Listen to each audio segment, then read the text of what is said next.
Sir, step away from that vehicle. It's my car. I'm just loading groceries. We got a call about someone breaking into cars. You match the description. The grainy, unstable footage from a body-worn camera captures the moment the world of Officer Brian Riley began to unravel.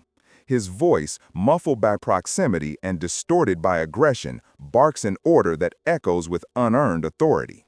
Hands on your head, now. Drop the basket, scumbag. Thought you were just gonna walk out of here, huh? Not on my watch. In stark contrast, the voice that replies is a pillar of calm, each syllable articulated with the precision of a man accustomed to being heard and obeyed. Officer, I believe there's been a monumental misunderstanding. I suggest you lower your tone and call your supervisor. Riley's sarcastic laugh is the last sound of his own impunity. Supervisor, I'm the authority here, and you're going downtown. This audio-visual record, logged as evidence in case number 724C, documents the incident of May 27, 2023, an interaction that triggered the professional termination, criminal conviction, and complete financial ruin of then Chicago Police Department Officer Brian Riley. In a flagrant act of racial profiling, Riley chose to confront United States District Judge Julian Hayes. The subsequent events, captured from multiple angles and analyzed by forensic experts, culminated in a civil settlement of $5.5 million and serve as a chillingly clear chronicle of swift, documented karmic justice. It all began under the placid fluorescent glow of an upscale supermarket, a stage set for a collision between unchecked prejudice and immovable authority. At 2:35 p.m. on an otherwise unremarkable Saturday afternoon, Judge Julian Hayes was engaged in an act of simple domestic devotion.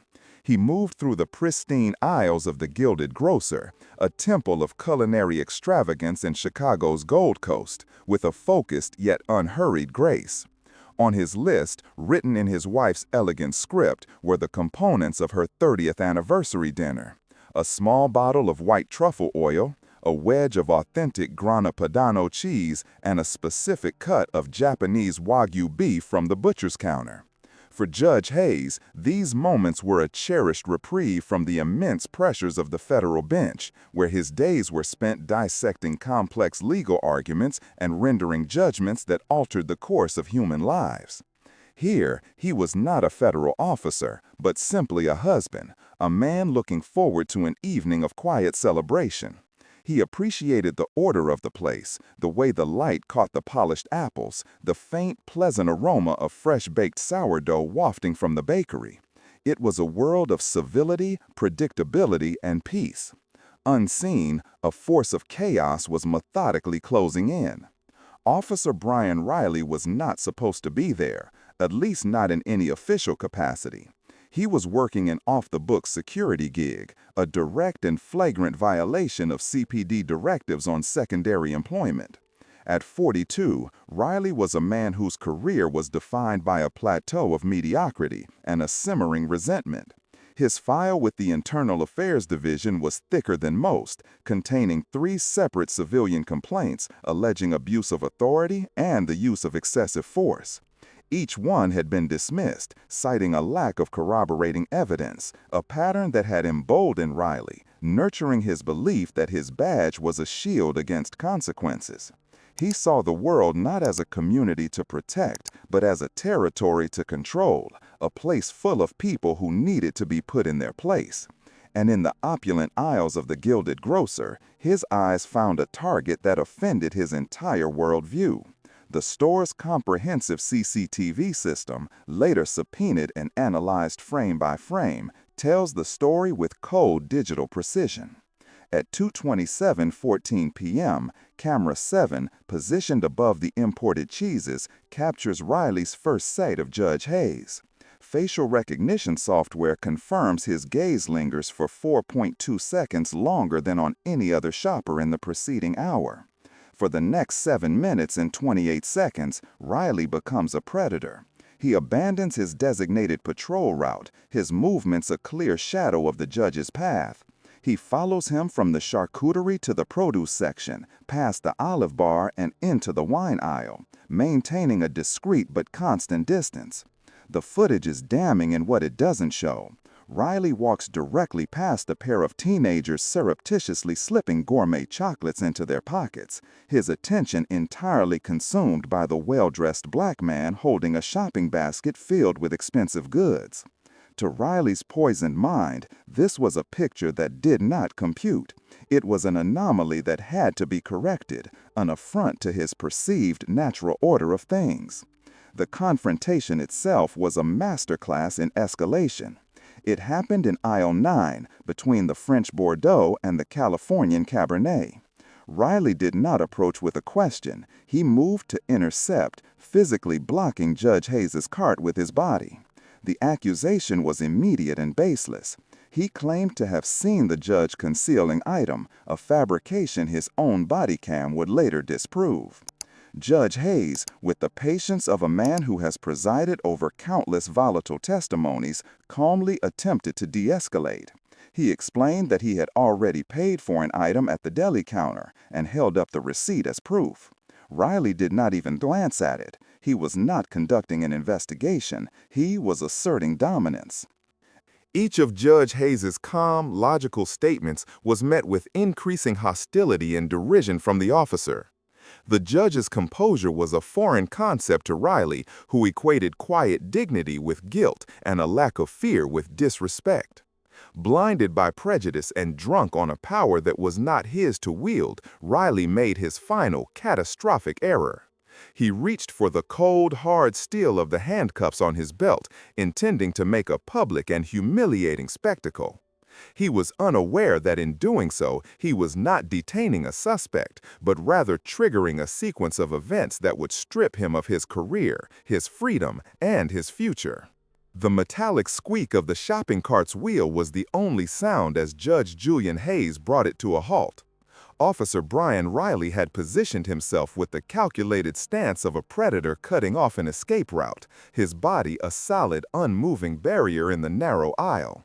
His expression was not one of inquiry but of accusation, a smug certainty etched into the lines around his mouth. The fluorescent lights overhead seemed to bleach the color from the scene, casting Riley in a harsh, clinical glare that highlighted the contempt in his eyes. He didn't speak immediately, letting the silence stretch, a tactic he'd used countless times to intimidate and unnerve. But Judge Hayes was not unnerved. He simply waited, his posture relaxed but erect, his hands resting lightly on the cart's handle. He met the officer's stare not with defiance, but with a calm, analytical gaze, the same gaze he used to assess a witness on the stand. Finally, Riley spoke, his voice a low, gravelly instrument of baseless authority.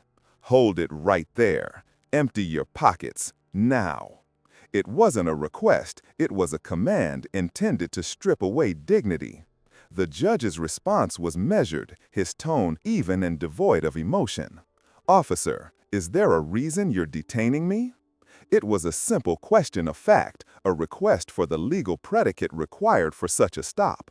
The body cam audio would later be analyzed by voice stress experts who noted the complete absence of anxiety in the judge's inflection. Riley's lip curled into a sneer. "I have reason to believe you've concealed store property. I saw you slip a bottle into your coat pocket back in the liquor aisle." This was the critical lie, the point of no return. The store CCTV system, synchronized to the millisecond with Riley's body cam, would later show conclusively that Judge Hayes had never even entered the liquor aisle, and his hands had never approached his coat pockets. With methodical patience, the judge slowly opened his suit jacket, revealing nothing but the silk lining. "Officer, I assure you, you are mistaken. The only item I am carrying that is not in this basket is a receipt for a purchase from the deli counter, which I am happy to show you." He reached into his trouser pocket, his movements deliberate and non-threatening, and produced the small, crinkled piece of paper. Riley didn't even glance at it. He was not interested in evidence. He was invested in the narrative he had constructed in his mind, a narrative where a black man in expensive clothes in a gourmet store had to be a thief. Your little receipt doesn't mean anything to me. You people are all the same, always got a story, always trying to talk your way out of it. The phrase hung in the air, a toxic pollutant. It was the moment prejudice became explicit, a clear and unambiguous statement of bias that would later form the cornerstone of the prosecution's case against him. The officer's refusal to acknowledge the evidence presented was a profound escalation.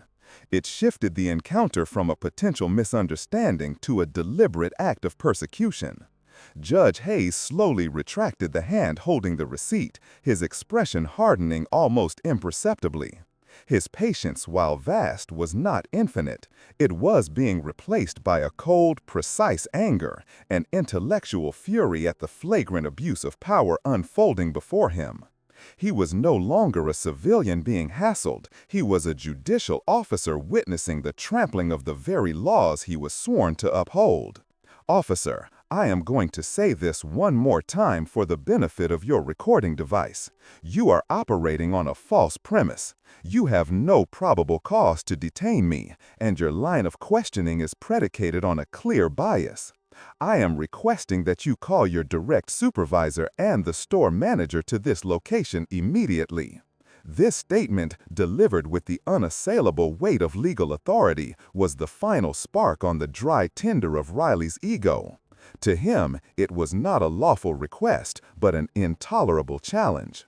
The body cam footage captured the sudden flush of red that crept up his neck, the tightening of his jaw.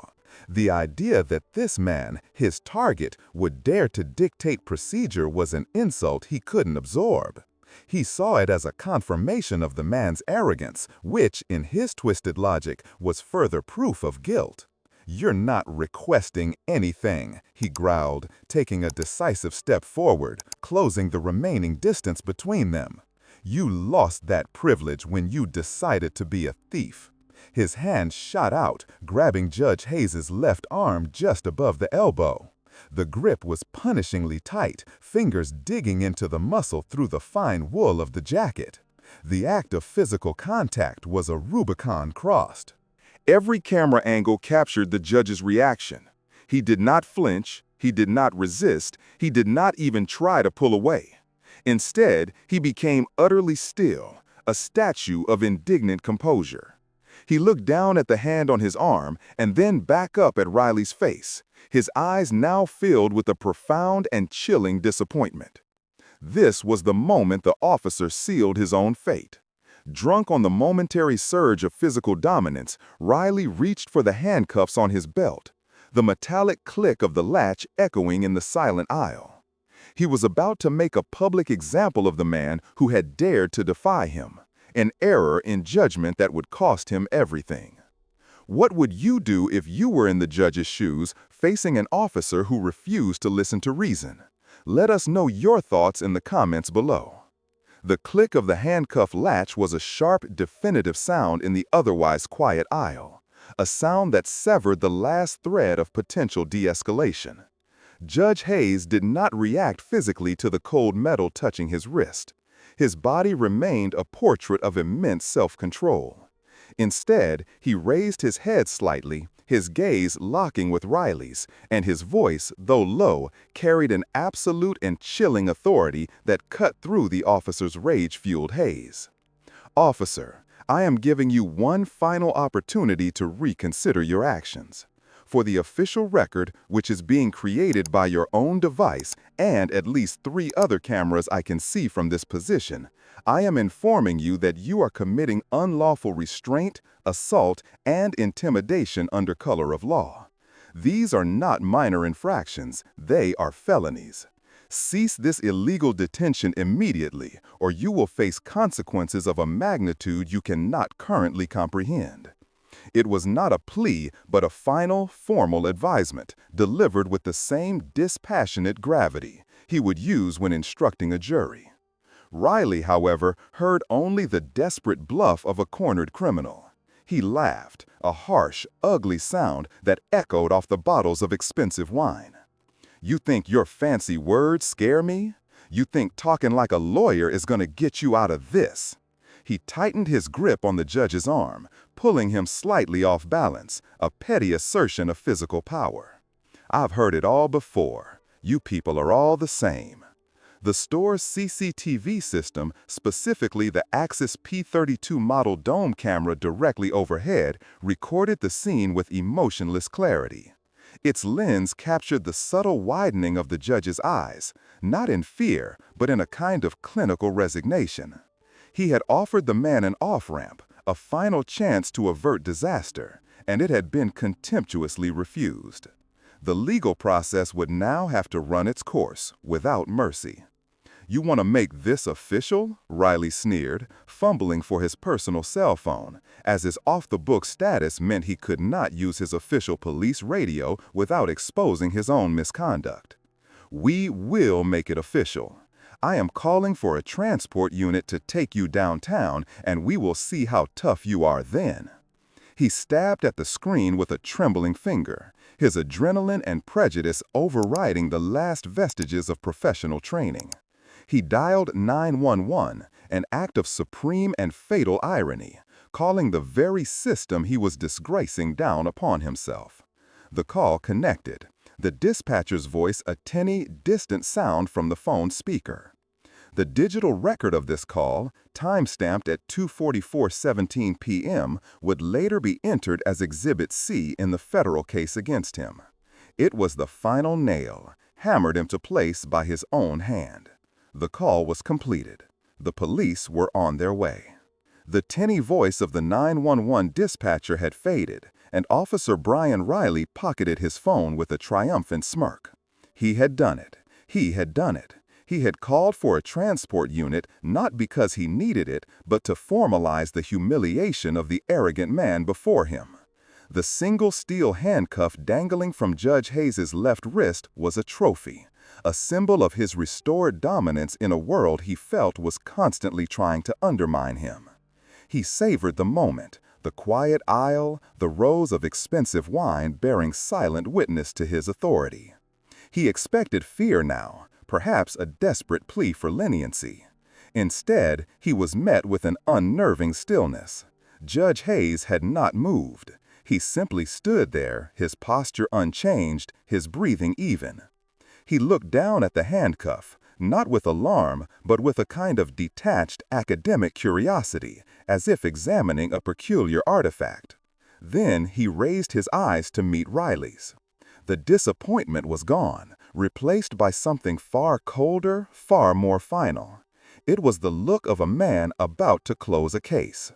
When the judge finally spoke, his voice was not raised. It did not need to be. Each word was a carefully calibrated projectile, delivered with the flat, dispassionate precision of a sentence being read into a court record.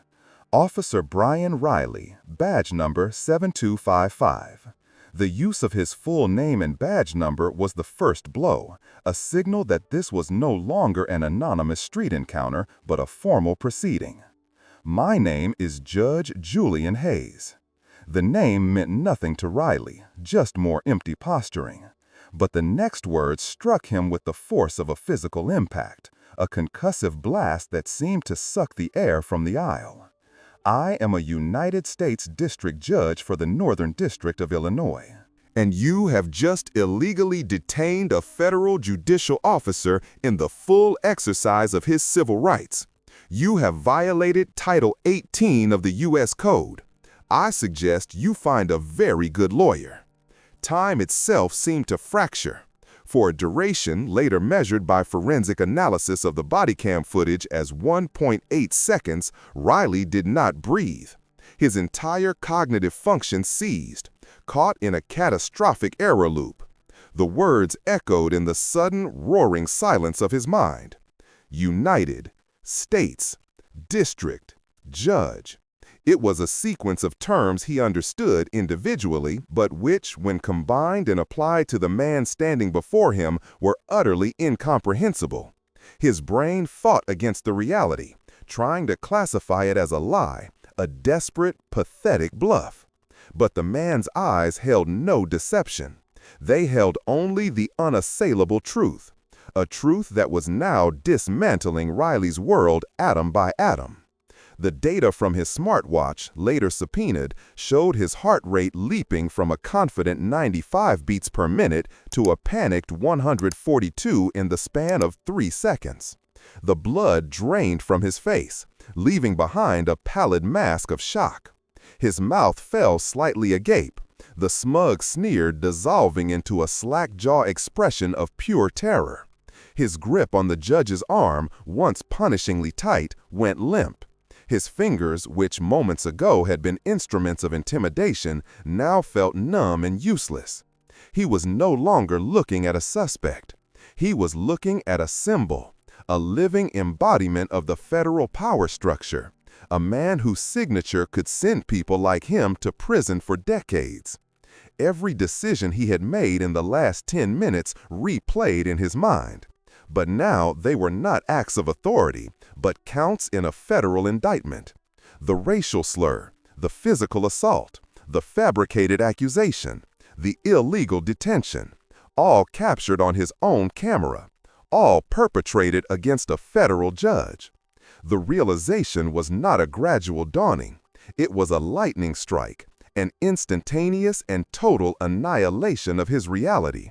He had not just arrested the wrong man. He had arrested the system itself. And in the far distance, he could begin to hear the faint, rising cry of sirens. The police he had called were coming, not to support him, but to bear witness to his self-immolation. The system Officer Riley thought he served is now coming for him. If you want to see the devastating consequences of this mistake, hit that subscribe button and give this document a like. The approaching sirens were no longer a distant cry, but a piercing physical presence that seemed to vibrate in Brian Riley's bones. Each rise and fall of the electronic wail was a countdown to the end of his career, a soundtrack for his professional execution. The sound he had summoned as a tool of domination had become his own funeral dirge. The body cam footage from the arriving patrolman, Officer David Smith, badge number 8134, captures the scene from a new objective perspective. It shows him and his partner, Lieutenant Marcus Miller, a 20-year veteran with a reputation for unshakable calm, entering the Gilded Grocer with a brisk, purposeful stride. The store manager, a man whose face was a mask of frantic anxiety, immediately intercepted them, pointing a trembling finger toward aisle 9. The footage documents their approach with stark clarity. As they rounded the corner of the imported pasta display, the tableau came into view, frozen under the sterile fluorescent lights.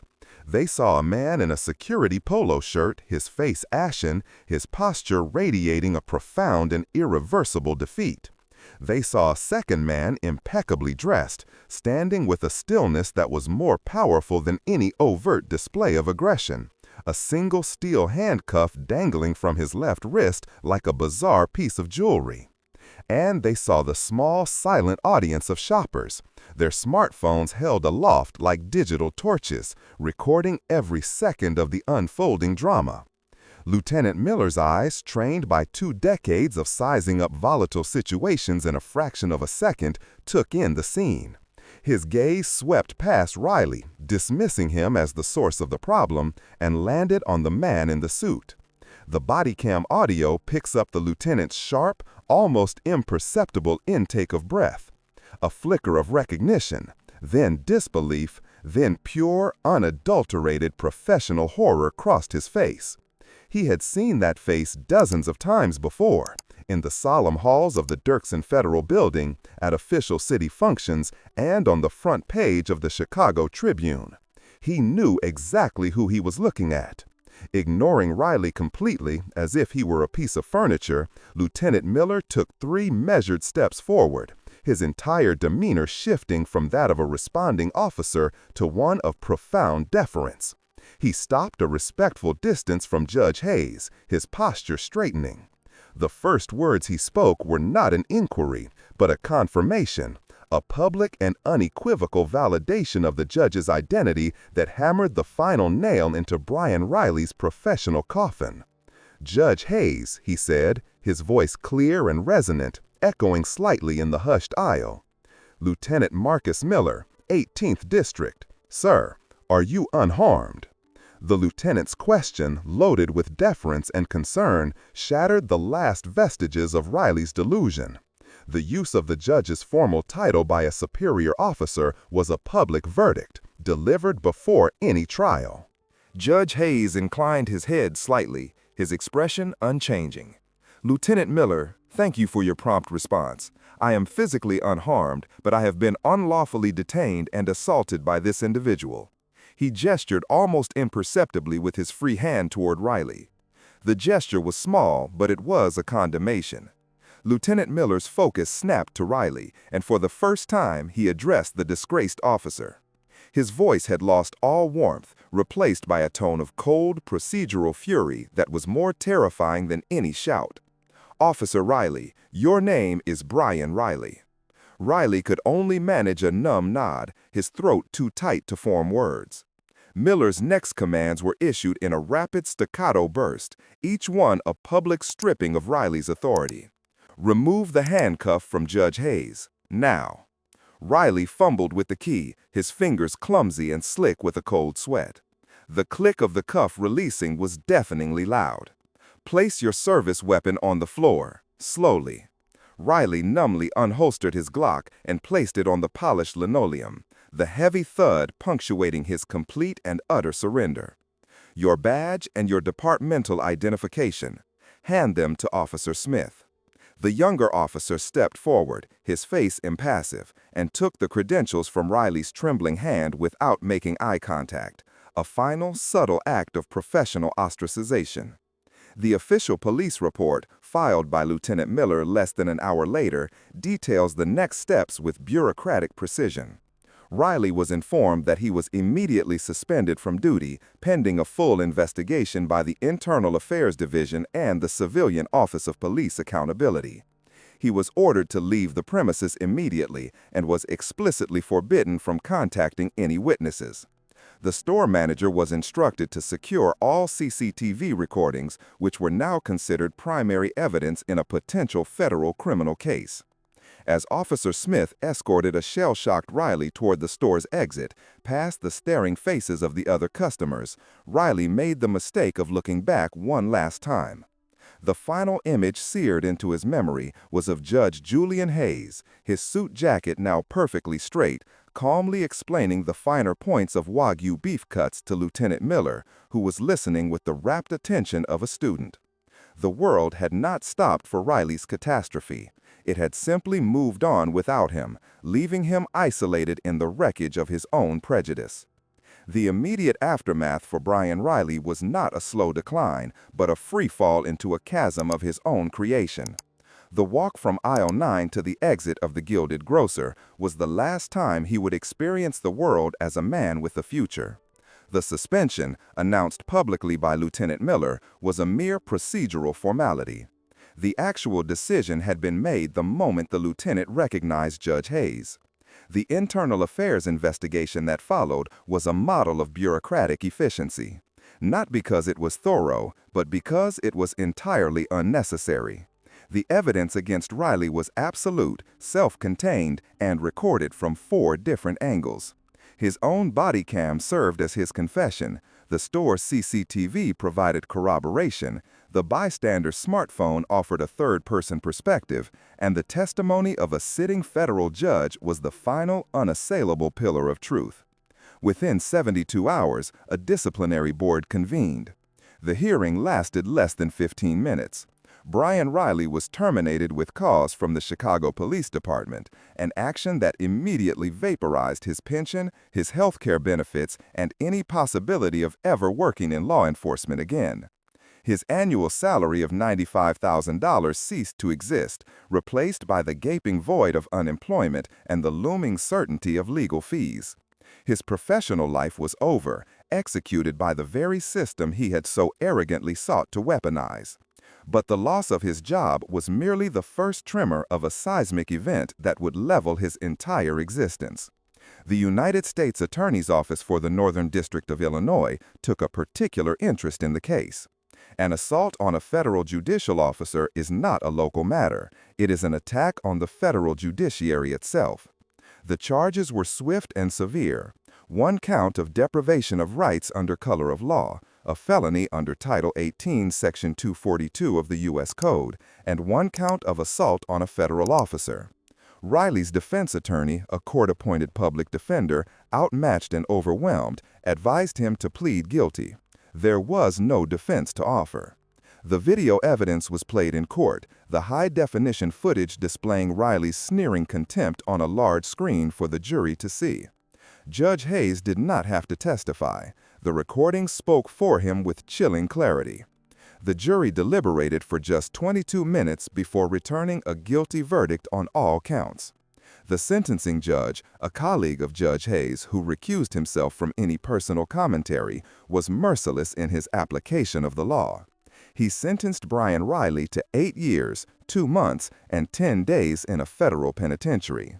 The man who once put others in handcuffs now found them on his own wrists, his authority replaced by a federal inmate number. The financial annihilation was even more complete. To avert a protracted and humiliating public trial that would have exposed the city to even greater liability, the City of Chicago's legal department quickly entered into settlement negotiations with Judge Hayes' counsel. The final figure was staggering: $5,500,000, paid in a single tax-free lump sum. This amount was not just compensation, it was a statement, a figure so large it was intended to serve as a deterrent against any future misconduct. But the city had no intention of bearing this cost.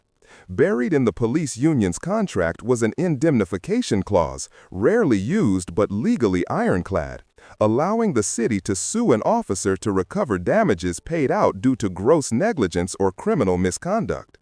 The city's lawyers descended upon Riley's life with surgical precision. His home, mortgaged to the hilt, was foreclosed upon and its equity seized. His car was repossessed. His bank accounts, containing a meager $7,000, were frozen and emptied. Every asset of value was liquidated, but it barely made a dent in the monumental debt. Brian Riley was left with nothing but a court-ordered judgment of over $5 million, a debt that would follow him for the rest of his life, ensuring he would never own property, build savings, or escape the shadow of his actions. In stark contrast, Judge Julian Hayes returned to his duties on the federal bench the following Monday.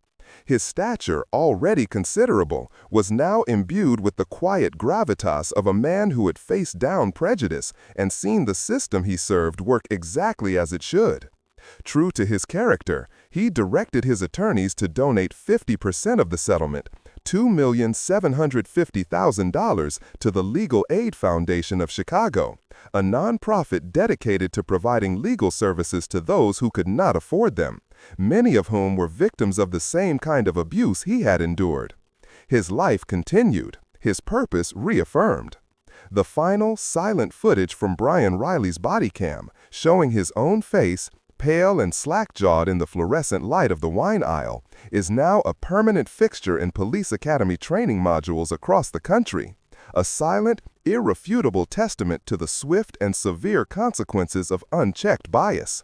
Was that brief, intoxicating surge of power worth the total and permanent destruction of a life? Did Brian Riley, sitting in his federal prison cell, finally understand that the badge is not a crown, but a burden of trust, and that the law he swore to uphold has no tolerance for those who believe they are above it? The evidence suggests that some lessons are only learned when the price is absolute.